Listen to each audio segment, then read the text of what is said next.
ये सब बातें याद आने पर इमरान के जिस्म ने एक झटका खाया और उसे अब वो मनाजिर नजर आने लग गए कि वो अपनी रिहाइशगाह की बजाय किसी और जगह एक बड़े कमरे में अपने साथियों समेत रॉड्स में जकड़ा हुआ बैठा था। पहले तो इमरान ने यह समझा कि वो मखसूस ज़हनी मशक़ें करने की वजह से होश में आया है, लेकिन जब उसने अपने साथियों को देखा कि वो भी होश में आने के प्रोसेस से गुजर रहे हैं, तो इमरान इस नतीजे पर पहुंचा कि जिस गैस से उन्हें बेहोश किया गया है उसके असरात कम वक्त में ख़त्म हो जाते हैं। उसने अब रॉड्स खोलने की कोशिश शुरू कर दी। फिर थोड़ी देर में वो इस नतीजे पर पहुंच गया कि इन कुर्सियों के रॉड्स सामने दरवाजे के साथ दीवार में मौजूद स्विच पैनल में मौजूद सुर्ख रंग के बटनों की एक कतार से मुंसलिक है। ये तमाम बटन गहरे सुर्ख रंग के थे, जबकि दूसरी कतार में दूसरे रंग के बटन थे। ऐसे इंतजाम करना नाकाबिल तस्कीर समझा जाता है, क्योंकि दरमियान में फासला इतना ज्यादा हो जाता है कि इंसान कुछ भी कर ले नाकामी ही सामने आती है। लेकिन इमरान को इसकी फिक्र ना थी, क्योंकि उसे सिस्टम से मुकम्मल आगाही थी और तकरीबन हर मिशन पर ऐसे हालात सामने आते थे। इसलिए उसने इस सिलसिले में मुसलसल तजुर्बात किए थे और तमाम सिस्टम का तज्जिया करके उनका हल ढूंढ लिया था। इसलिए उसे मालूम था कि ऐसे रॉड्स जिन्हें ऑपरेट करने के लिए दरवाजे के साथ स्विच बोर्ड पर मौजूद सुर्ख रंग का बटन प्रेस किया जाता था, इस सिस्टम में तारे ज़मीन से निकलकर ही कुर्सी में अलग-अलग दाखिल की जाती थी, जिनके जरिए रॉड्स ऑपरेट किए जाते थे। ज़मीन से निकलकर कुर्सी के पाए के अंदर जाती हुई तार को पाए के साथ इस तरह जोड़ दिया जाता था और उस तार पर वही रंग कर दिया जाता था जो रंग कुर्सी का होता था। इसलिए पाए को गौर से देखने के बावजूद तार नजर न आती थी, और अगर किसी को मालूम भी हो जाए तो ये तार पैरों से न तोड़ी जा सकती थी और ना ही इसे हरकत में लाया जा सकता था। सिर्फ बटन दबाकर ही मैकेनिज्म को हरकत में लाया जा सकता था। लेकिन इमरान ने इस पर तवील अरसे तक तजुर्बात किए थे, इसलिए उसके पैर में मौजूद बोर्ड की टो उस तार के अंदर फंसाकर वो उस अंदाज में पैर को झटका देता था कि मैकेनिज्म खुद ब खुद हरकत में आ जाता था और उसकी कुर्सी पर मौजूद रॉड्स बिजली की सी तेजी से गायब हो जाते थे। उसके साथी भी अब होश में आ चुके थे और उन सब ने इमरान से पूछगछ करने की कोशिश की, लेकिन इमरान ने उन्हें बताया कि अभी तक कोई अंदर नहीं आया, इसलिए वो नहीं बता सकता कि इन्हें उनके रिहाइशगाह से यहाँ लाने वाले कौन लोग हैं और उनके क्या अज़ाइम हैं। अलबत्ता उसने अपने साथियों को रॉड से आज़ाद होने की तरकीब बता दी थी, लेकिन ये ख्याल रखना कि उनकी नज़रें तुम्हारे पैरों पर न पड़े, वरना वो सेकंड में फायर खोल देंगे, इमरान ने कहा। और फिर इससे पहले कि मजीद कोई बात होती, कमरे का बंद दरवाजा एक धमाके से खुला और दो उद्धड़ उम्र आदमी अंदर दाखिल हुए। उनके पीछे एक और आदमी था। अरे ये तो होश में है सब के सब, ये क्या हुआ माथर, एक आदमी ने हैरत भरे लहजे में कहा।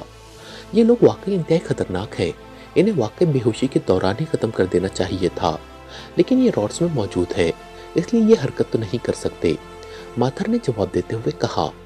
लेकिन तुमने तो कहा था कि इन्हें पहले गैस से बेहोश किया गया और फिर मजीद तसल्ली के लिए तवील अरसे तक बेहोश रखने के लिए खुसूसी इंजेक्शन लगाए गए हैं, दूसरे आदमी ने कहा। क्यों डेविड, तुमने लगाए थे इंजेक्शन? माथर ने उकब में मौजूद एक आदमी से मुखातिब होकर कहा।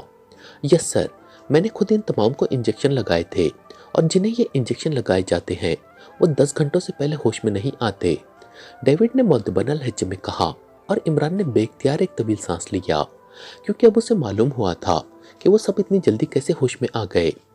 बेहोश करने वाली गैस से बेहोश हो जाने वाले को अगर बेहोश कर देने वाला इंजेक्शन लगा दिया जाए तो दोनों का इस तरह टकराव शुरू हो जाता है कि रिएक्शन के तहत इंसान आम हालत से भी पहले होश में आ जाता है। माथर, तुम तो कह रहे थे कि इन लोगों के असल चेहरे देख लिए गए हैं, लेकिन ये तो यूरोपी हैं, दूसरे उद्धड़ उमर ने कुर्सी पर बैठते हुए कहा। सैटेलाइट के जरिए खुसूसी कैमरों की वजह से इनके चेहरों को मेकअप के बगैर देखा गया और इनकी तस्वीरें हासिल कर ली गई। मेरे पास इन लोगों के असल चेहरों की तस्वीरें मौजूद हैं, माथर ने कहा। और फिर उसने जेब से एक लिफाफा निकालकर स्कॉट की तरफ बढ़ा दिया। देखो स्कॉट, ये है इनके असल चेहरों की तस्वीर, माथर ने कहा। तो इमरान समझ गया कि ये स्कॉट ब्लैक एस्टोन का चीफ है और उसका भी अलहदा हेडक्वार्टर है। ये वाकई पाकिस्तान सीक्रेट सर्विस के लोग हैं। मैं सुपर चीफ लॉर्ड हंटर को इत्तला दे दूं, हो सकता है कि वो कोई हुक्म दे तो उस पर अमल किया जा सके, स्कॉट ने कहा। ठीक है, माथर ने जवाब दिया। तो स्कॉट ने जेब से सेलफोन निकाला और उसे ऑन करके टचिंग शुरू कर दी। दूसरी तरफ घंटी बजने की आवाज सुनाई देने लगी। इसका मतलब था कि उसने लाउडर का बटन प्रेस कर दिया था ताकि दूसरी तरफ से जो कुछ कहा जाए वो माथर भी सुन ले। हेलो। चंद लम्हों बाद एक भारी सी आवाज सुनाई दी। लॉर्ड साहब, मैं स्कॉट बोल रहा हूँ। स्कॉट ने इंतहाई मद्दबाना लहजे में कहा। हाँ, क्या हुआ? तुम्हें जो 3 दिन दिए गए थे उनमें से आज आखिरी दिन है और तुम्हें मालूम है कि मैं जो हुक्म दे देता हूँ उसे तब्दील नहीं किया करता। लॉर्ड ने बड़े धमकी आमेज लहजे में कहा। उसके लहजे में रऊनत नुमाया थी। हुक्म की तामील में हमने पाकिस्तान सीक्रेट सर्विस के पूरे ग्रुप को गिरफ्तार कर लिया है और इस वक्त वो मेरे सामने रॉड्स में जकड़े हुए मौजूद हैं। उनके चेहरों पर ऐसे मेकअप हैं जिन्हें किसी जदीद तरीन मेकअप वॉशर से भी वॉश नहीं किया जा सकता, लेकिन स्पेशल सैटेलाइट से हमने उनके असल चेहरों की तस्वीर हासिल कर ली है। स्कॉट ने बड़े फाकराना लहजे में कहा। गुड न्यूज़, क्या वो अभी तक जिंदा है या मुर्दा है? लॉर्ड ने पूछा। अभी तक उन्हें इसलिए जिंदा रखा गया है कि आप शायद अपने हाथों से उन्हें हलाक करना चाहें। अब जैसे आप हुक्म दें। स्कॉट ने कहा। मेरे सामने उनकी लाशें लाई जाए, मैं उन्हें मजीद एक लम्हा भी जिंदा नहीं रखवाना चाहता। उनकी मौत हम सब के लिए बहुत बड़ी खुशखबरी होगी। दूसरी तरफ से कहा गया। ओके लॉर्ड, आपके हुक्म की फौरी तामील होगी। स्कॉट ने कहा। फौरी तामील करके मुझे इत्तला दो कि वो सब हतमी तौर पर लाशों में तब्दील हो चुके हैं।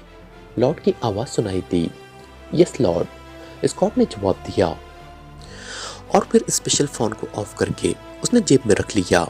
इस दौरान इमरान ने अपने साथियों की तरफ देखते हुए मखसूस अंदाज में पलकें झपकाकर मालूम कर लिया था कि उसकी हिदायत के मुताबिक सबने अपनी अपनी कुर्सी के रॉड्स खोलने के लिए जो तार जमीन से निकलकर कुर्सी में जा रही है उस पर अपने जूतों की टो इस तरह फंसा ली थी कि एक झटके से तोड़कर रॉड्स गायब कर सकते थे। और अब वो वक्त आ गया था कि सिचुएशन को पलट दे, वरना ये स्कॉट और माथर उन पर फायर खोल देंगे और वो बेबसी के आलम में यकीनी तौर पर मारे जा सकते हैं। इसलिए जैसे ही स्कॉट ने सेल फोन ऑफ करके जेब में रखा, इमरान ने अपने पैर को जोरदार झटका दिया तो कमरा कड़कड़ाहट की तेज आवाजों से गूंज उठा और फिर ये कड़कड़ाहट की आवाजें इस तरह कमरे में गूंजने लगी जैसे कोई बाकायदा बैंड बजाया जा रहा हो। लेकिन इमरान और उसके साथियों के चेहरों पर इंतहाई हैरत के साथ साथ परेशानी के तासुरात भी उभर आए थे, क्योंकि कड़कड़ाहट की आवाज के बावजूद उनकी कुर्सियों के रॉड्स अपनी जगह पर मौजूद थे और कड़कड़ाहट की आवाजें सुनकर स्कॉट, माथर और डेविड बेख्तियार उछल पड़े थे, बल्कि वो हैरत भरी नजरों से इमरान और उसके साथियों को देख रहे थे। ये क्या हुआ है? ये कैसी आवाजें हैं? माथर ने इंतहाई हैरत भरे लहजे में कहा। ये रॉड्स ओपन कर रहे हैं बॉस, इन्हें फौरन हलाक कर दे। यकलक डेविड ने चीखते हुए कहा। हाँ, तुम ठीक कह रहे हो। स्कॉट और माथर दोनों ने अपनी जेबों में हाथ डालते हुए कहा, लेकिन इससे पहले कि वो जेबों से हाथ बाहर निकालते, एक बार फिर कड़कड़ाहट की तेज आवाजें कमरे में गूंज उठी तो स्कॉट और माथर दोनों लाशऊरी तौर पर न सिर्फ उछल पड़े, बल्कि उनकी तवज्जो भी जेबों से मशीन पिस्टल्स निकालने से हटकर कुर्सियों पर मौजूद इमरान और उसके साथियों की तरफ हो गई। दूसरी बार कड़कड़ाहट की तेज आवाजों के बावजूद भी कुर्सियों के रॉड्स वैसे ही मौजूद थे और फिर वो लम्हा आ गया जब स्कॉट और माथर ने जेबों से मशीन पिस्टल्स निकाले और उनका रुख इमरान और उसके साथियों की तरफ कर दिया तो इमरान और उसके साथियों के चेहरों पर इंतहाई तशवीश के तासुरात उभर आए, क्योंकि वो अभी तक वैसे ही कुर्सियों पर रॉड्स में जकड़े हुए बैठे थे।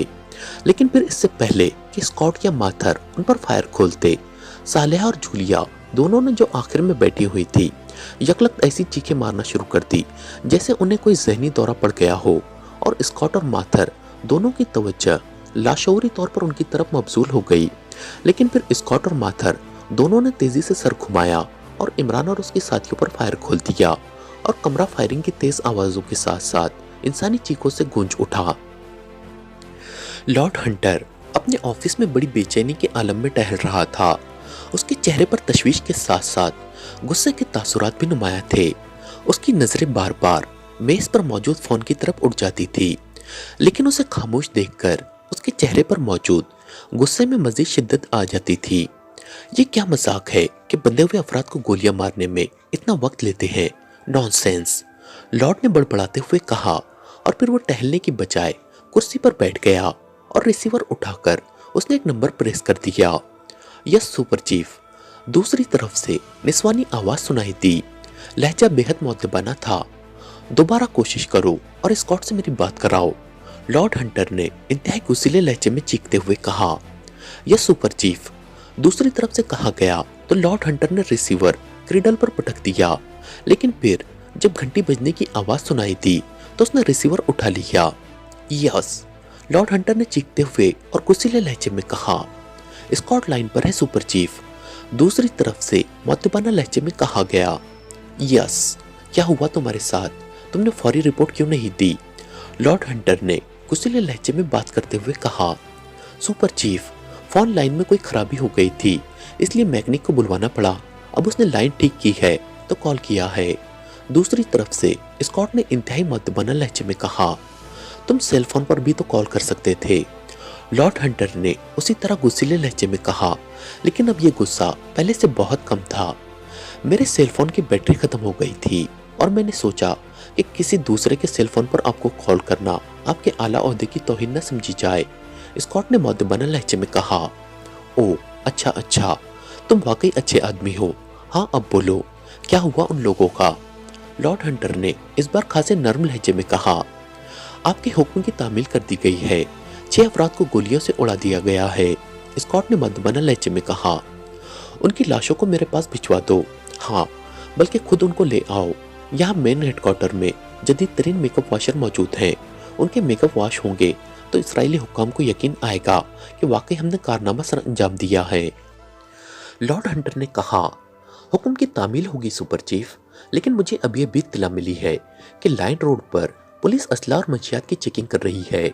हमारे पास लाशें होंगी जो हमारे लिए मसला बन सकती हैं। अलबत्ता एक सूरत हो सकती है कि आप साथ हो तो किसी को जुर्रात ही नहीं होगी कि हमारी चेकिंग करे। स्कॉट ने कहा। तुम मेरा नाम ले देना और बस। लॉर्ड हंटर ने तेज और गुस्सीले लहजे में कहा। यस सुपर चीफ, हुक्म की तामील होगी। वैसे अगर आप साथ होंगे तो एक फायदा और भी हो सकता है। स्कॉट ने कहा। वो क्या? लॉर्ड हंटर ने चौंक कर कहा। यहाँ आइसलैंड के एजेंट भी इमरान के खिलाफ काम कर रहे हैं और मुझे इत्तला मिली है कि आइसलैंड के एजेंटों के पास ऐसी जदीद मशीनरी है कि वो मीलों दूर से हर चीज़ का जायजा ले सकते हैं। और मेरे हेडक्वार्टर की भी उन्होंने निगरानी की है और उन्हें मालूम हो गया है कि हमने इमरान और उसके साथियों को हलाक कर दिया है। वो अब हमसे लाशें छीनकर खुद हीरो बनना चाहते हैं। अगर आप साथ होंगे तो आपका रौब इतना है कि ये एजेंट्स हरकत करना तो एक तरफ, मुंह से भाप तक ना निकाल सकेंगे। स्कॉट ने कहा। आइसलैंड के एजेंटों का इमरान और उसके साथियों से क्या ताल्लुक है? लॉर्ड हंटर ने हैरत भरे लहजे में कहा। आइसलैंड उन लोगों को हलाक करने का क्रेडिट खुद हासिल करना चाहता है। उन लोगों की हलाकत की कंफर्मेशन होते ही इसराइल में 3 रोज तक जश्न मनाया जाएगा, और सिर्फ इसराइल में ही नहीं बल्कि पूरी दुनिया में जहाँ जहाँ भी यहूदी मौजूद हैं वहाँ जश्न मनाया जाएगा। इसलिए आइसलैंड हमारा क्रेडिट खुद लेना चाहता है। स्कॉट ने तफसील से जवाब देते हुए कहा। ओह, तो ये बात है, मैंने तो इस पॉइंट पर गौर ही नहीं किया था। ओके, मैं खुद आ रहा हूँ तुम्हारे पास। मैं देखता हूँ कि किसमें इतनी जुर्रात है कि हमारा क्रेडिट छीन सके। लॉर्ड हंटर ने गुस्सीले लहजे में कहा और फिर रिसीवर रखकर उसने मेज के किनारे पर नस्ब एक छोटा सा बटन प्रेस कर दिया। चंद लम्हों बाद एक खूबसूरत और नौजवान लड़की अंदर दाखिल हुई और लॉर्ड हंटर के सामने मुअद्दबना अंदाज में खड़ी हो गई। ये लॉर्ड हंटर के मलबूसात की इंचार्ज थी। उसका नाम गैनी था। गैनी, हमने स्कॉट के हेडक्वार्टर जाने का फैसला किया है और हम इस मौके पर स्काई सूट पहनना चाहते हैं। लॉर्ड हंटर ने गैनी से मुखातिब होकर कहा। यस लॉर्ड, हुक्म की तामील होगी, मैं इंतजामात कराती हूँ। गैनी ने जवाब दिया। ओके, जाओ और इंतजामात करो। लॉर्ड हंटर ने कहा तो गैनी ने झुककर सलाम किया और फिर मुड़कर कमरे से बाहर चली गई। तो लॉर्ड हंटर ने मेज के किनारे पर नस्ब एक और बटन प्रेस कर दिया। चंद लम्हों बाद दरवाजा खुला और एक लंबे कद और बेहद वर्जिशी जिस्म का मालिक आदमी अंदर दाखिल हुआ। उसने जीन्स की पैंट और जीन्स की ही जैकेट पहनी हुई थी। वो सर से गंजा था। हुक्म लॉर्ड, उस आदमी ने लॉर्ड के सामने पहुंचकर सर झुकाते हुए कहा। हमने स्कॉट के हेडक्वार्टर जाने का फैसला किया है और हमने फैसला किया है कि हम इस मौके पर स्काई सूट पहनेंगे। लॉर्ड हंटर ने कहा। क्या वहाँ किसी से फाइट का खतरा है लॉर्ड? गंजे ने सर झुकाते हुए कहा। किसी की जुर्रात है कि लॉर्ड से फाइट के बारे में सोच भी सके, लेकिन हमें काफी दिन हो गए हैं स्काई सूट पहने हुए, इसलिए हम पहन रहे हैं। लॉर्ड हंटर ने बड़े फाकिराना लहजे में कहा। हुक्म की तामील होगी लॉर्ड। उस गंजे ने सर झुकाते हुए कहा, ओके जाओ। लॉर्ड ने कहा तो वो गंजा तेजी से दरवाजे से बाहर चला गया। लॉर्ड कुर्सी पर बैठ गया और उसने रिसीवर उठाकर यके बाद दिगरे कई बटन प्रेस कर दिए। दूसरी तरफ से घंटी बजने की आवाज सुनाई दी और फिर रिसीवर उठा लिया गया। रोनाल्ड बोल रहा हूँ, एक मर्दाना आवाज सुनाई दी। हम स्कॉट के हेडक्वार्टर जा रहे हैं, कारें तैयार रखना रोनाल्ड, लॉर्ड हंटर ने तेज लहजे में कहा और एक झटके से रिसीवर रख दिया। फिर मेज की दराज खोलकर उसमें मौजूद शराब की एक छोटी बोतल निकाली, उसका ढक्कन हटाया और बोतल मुंह से लगा ली। वो इस तरह मुसलसल शराब पी रहा था जैसे सदियों का प्यासा पानी देखकर उसे पीने की कोशिश करता है। जब बोतल में मौजूद शराब का आखिरी कतरा भी उसके हलक से नीचे उतर गया तो उसने बोतल मुंह से अलहदा की और साइड पर पड़ी हुई टोकरी में फेंक दी। उसी लम्हे उसके मलबूसात की इंचार्ज गेनी अंदर दाखिल हुई और सर झुकाकर खड़ी हो गई। लॉर्ड ने उसे देखा तो वो चौंक पड़ा। हमारा स्काई सूट तैयार हो गया है गेनी, लॉर्ड ने कहा। यस लॉर्ड, आपके हुक्म की तामील हो चुकी है, गेनी ने इंतहाई मुअद्दबाना लहजे में कहा। ओके, हम पहुंच रहे हैं, लॉर्ड ने कहा और फिर वो कुर्सी से उठा और मुड़कर ऑफिस से बाहर निकल आया। गेनी उसके पीछे चल रही थी। फिर वो एक बड़े बंद दरवाजे के सामने पहुंचकर रुक गया तो गेनी ने आगे बढ़कर दरवाजे को धकेल कर खोला तो अंदर से तेज खुशबू के भभके इस तरह बाहर निकले जैसे कमरा खुशबू से भरा हुआ हो। लॉर्ड के चेहरे पर खुशबू की पसंदीदगी के तासुरात नुमाया नजर आ रहे थे। वो इस तरह सांस ले रहा था जैसे कमरे में मौजूद तमाम खुशबू अपने अंदर समो लेना चाहता हो। वो आगे बढ़ा और कमरे में दाखिल हो गया। उस कमरे की साइड दीवारों के साथ अलमारियां लिबासों से भरी हुई थी। हर रंग और हर स्टाइल के मलबूसात वहां मौजूद थे। लॉर्ड एक अलमारी के सामने रुक गए। गेनी ने आगे बढ़कर अलमारी खोली तो अंदर हल्के नीले रंग का एक सूट लटका हुआ था।